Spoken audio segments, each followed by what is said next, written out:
नमस्कार। आज हम बात करेंगे हनुमान जी के बारे में।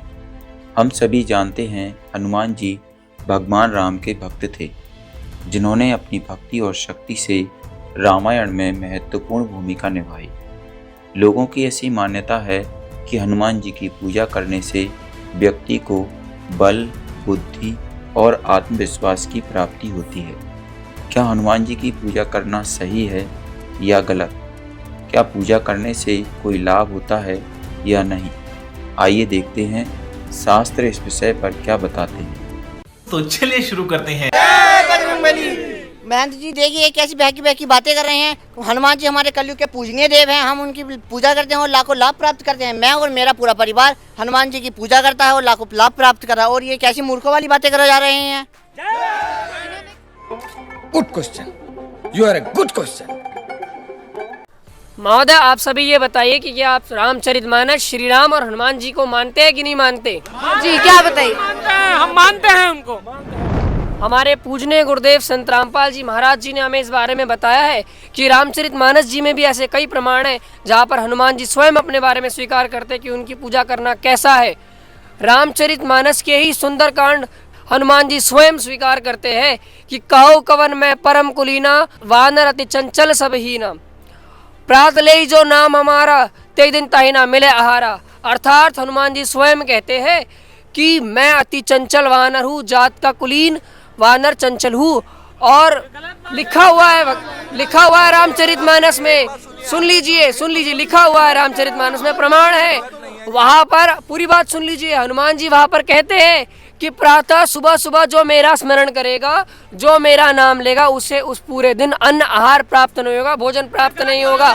हनुमान जी ने स्वयं इस बात को स्वीकार किया है सुंदरकांड में। आपके मानने नहीं मानने से कुछ नहीं होता। रामचरितमानस जी में लिखा हुआ है रामचरितमानस में। जैसा कि अभी भगत भाई ने हमारे बताया कि हनुमान जी ने नाम के लिए मना करा है, हमारे संत रामपाल जी महाराज जी ने शास्त्रों से ही प्रमाणित करा है कि गीता अध्याय 16 के श्लोक 24 में बताया गया है कि अर्जुन को गीता ज्ञानदाता कह रहे हैं, तेरे कर्तव्य और अकर्तव्य की व्यवस्था में शास्त्र ही प्रमाण है। और इसी के साथ साथ 16 के 23 में भी बताया गया है, जो शास्त्र विधि को त्याग कर मनमाना आचरण करते हैं, ना उनकी गति होती है, ना उन्हें सुख की प्राप्त होती है। सही पकड़े हैं। मैं आपके माध्यम से इन महंत जी को बताना चाहूँगा, जैसे अभी हमारे भगत भाई ने इतने सारे प्रमाण बताए हैं, हमारे सदगुरु रामपाल जी महाराज जी बताते हैं। एक प्रमाण और हम आपको बताते हैं। हमारे सदगुरु रामपाल जी महाराज जी ने बताया कि महर्षि वाल्मीकि जो रामायण है उसके अंदर एक वृत्तांत आता है। महर्षि वाल्मीकि रामायण में 55वां सर्ग, उसके अंदर जब हनुमान जी लंका में गए, जब लंका का दहन कर दिया, क्रोध में आके हनुमान जी ने पूरी लंका का दहन कर दिया। और ये कार्य करने के बाद हनुमान जी को बहुत गलीनी महसूस होने लगी, क्योंकि उन्होंने क्रोध के वश में आके पूरी लंका फूंक दी। इसके बाद उन्हें अपने आप पे शर्म सी आने लगी कि मैंने कितना कृत कार्य कर दिया, कि मैं कितना पाप का भागी हो गया। फिर उनके मन में ये विचार आने लगा कि इस आग के अंदर जलकर माँ सीता भी भस्म हो गई होंगी, मैंने कितना गलत कार्य कर दिया है। वो इसी चीज को सोच रहे थे। फिर एक महर्षि आते हैं। महर्षि ने उनसे पूछा कि हनुमान जी आपने कैसा कार्य करा? तो हाँ, हनुमान जी ने कहा, हाँ ऋषिवर, मेरे से बहुत गलत कार्य हो गया। फिर ऋषि जी ने कहा कि हाँ, भगवान की कृपा से माँ सीता जिंदा है। आप हनुमान जी को त्रिकालदर्शी भगवान बता रहे हैं, क्या भगवान के ऐसे कार्य होंगे वो किसी को नष्ट कर सकते हैं? हनुमान जी ने पूरी लंका का दहन कर दिया, ये भगवान के कार्य नहीं है। भगवान होते हनुमान जी तो उन्हें ये भी नहीं पता कि सीता जिंदा है या जल गई। मान्यवर, थोड़ा विचार कीजिए, बुद्धि है आपके पास, इस बुद्धि का यूज कीजिए। जय बजरंगबली। ऐसी बातें जिसका ना कोई सर है और ना पैर, हमने पहली बार सुनी है। हनुमान जी जो कलयुग के इष्ट देव हैं, इन्होंने हमारे इष्ट देव पर लांछन लगाने का कार्य किया है। हम खुद हनुमान चालीसा का पाठ करते हैं और हमको लाखों सुख प्राप्त हो रहे हैं। और ये कह रहे हैं जो हनुमान का नाम लेता है उसको आहार तक प्राप्त नहीं होता। ये बिल्कुल झूठी बातें हैं। आप क्या बता दें? मुझे बहुत सर सुख प्राप्त हुए हैं। ये किस झूठे आधार पर बोल रहे हैं ये सब? जय बजरंगबली। कुछ भी हम आपको ये बताना चाहेंगे, जो आज आपको लाभ मिल रहे हैं वो आपके प्रारब्ध के पुण्य कर्मों की वजह से लाभ मिल रहे हैं। अगर वो आपके पुण्य कर्म खत्म हो जाएंगे तो आपको लाभ मिलने बंद हो जाएंगे। जैसे कि इन्वर्टर की बैटरी जितना चार्ज होती है उतनी ही आउटपुट देती है, लेकिन अगर वो उसकी चार्ज खत्म हो जाता है, मतलब आपके आज जितने भी पुण्य कर्म पुराने पिछले जन्मों के हैं अगर खत्म हो जाएंगे तो आपको आगे मिलने वाले लाभ जो हैं, जो सुख हैं, वो नहीं मिलेंगे। इसलिए आपको तत्वदर्शी संत की शरण में आकर उससे नाम दीक्षा लेकर भक्ति करनी पड़ेगी। ये हिंदू विरोधी हैं, ये गलत बोल रहे हैं, इनकी बात का कोई निराधार नहीं है, ये किसी आधार से नहीं बोल रहे हैं। जय मैं हनुमान जी का नित्य दिन मंत्र जाप करता हूँ, ओम हंता हनुमंता नमः, और उनका अष्टक पाठ करता हूँ। ये क्या मुक्तापुर बातें कर रहे हैं? अरे बेटे, तुझे थकान नहीं लग रही क्या? देखिए, पहले मैं भी हनुमान जी की भक्ति करता था, लेकिन मुझे तो इसका कोई बेनिफिट नहीं हुआ। आपकी भक्ति निराधार है, इसका कोई आधार नहीं है, ये शास्त्र विरुद्ध भक्ति है। जब से मैंने संत रामपाल जी महाराज जी से भक्ति ली है तब से मुझे सर्व सुख प्राप्त हुए हैं। देखिए, आप जो मंत्र जो हनुमान जी के दिए जाते हैं उन मंत्रों को आपने सही विधि से नहीं जपा होगा, इसलिए आपको कोई लाभ नहीं हुआ।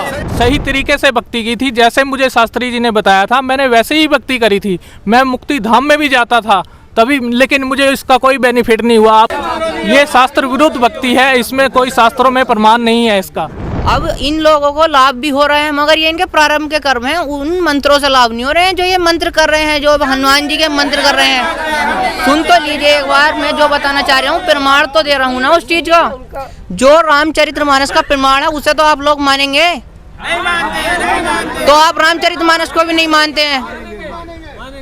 रामचरितमानस में जो प्रमाण है चौपाई नंबर 143 बाल कांड में, उसमें 12 अक्षर मंत्रों का जिक्र है। जो सतयुग में मनु और शत्रुपा जी उन मंत्रों का जाप करते थे, और प्रेजेंट के टाइम में संत रामपाल जी महाराज हमारे गुरुदेव हमें उन्हीं मंत्रों का जाप देते हैं, जो कि हमें पूरे मोक्ष के पूरे लाभ देते हैं, पूरा मोक्ष होगा हमारा। ये बिल्कुल सफ़ेद झूठ बोल रहे हैं और कोरी बकवास कर रहे हैं। ऐसी बातें हमने ना आज दिन तक सुनी है और ना ही हमने कहीं पर देखी है।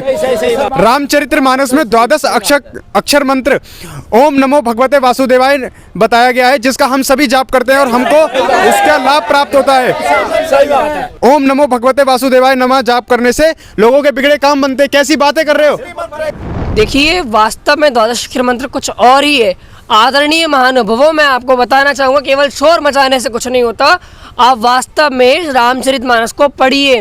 रामचरितमानस के जिस दोहे की बात मेरे भाई ने कही है, वहाँ पर 12 अक्षर मंत्र की बात कही गई है, और मूल पाठ में कहा गया है कि 12 अक्षर मंत्र पुनि जपौ दंपति अनुराग, अर्थात वहाँ पर मूल पाठ में ओम भगवते वासुदेवाय नहीं लिखा हुआ है। वहाँ नहीं लिखा हुआ है।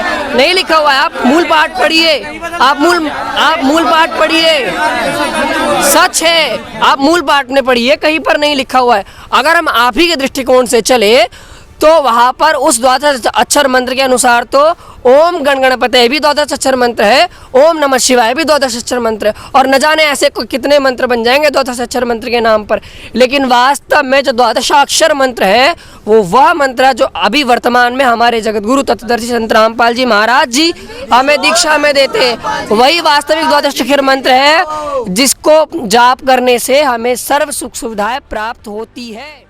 दर्शकों, आपको हमारा ये वीडियो अच्छा लगा हो तो इसको लाइक करें, अपने दोस्तों के साथ शेयर भी करें। इसी तरह के और भी वीडियो पाने के लिए हमारे इस चैनल को सब्सक्राइब करना न भूलें। धन्यवाद।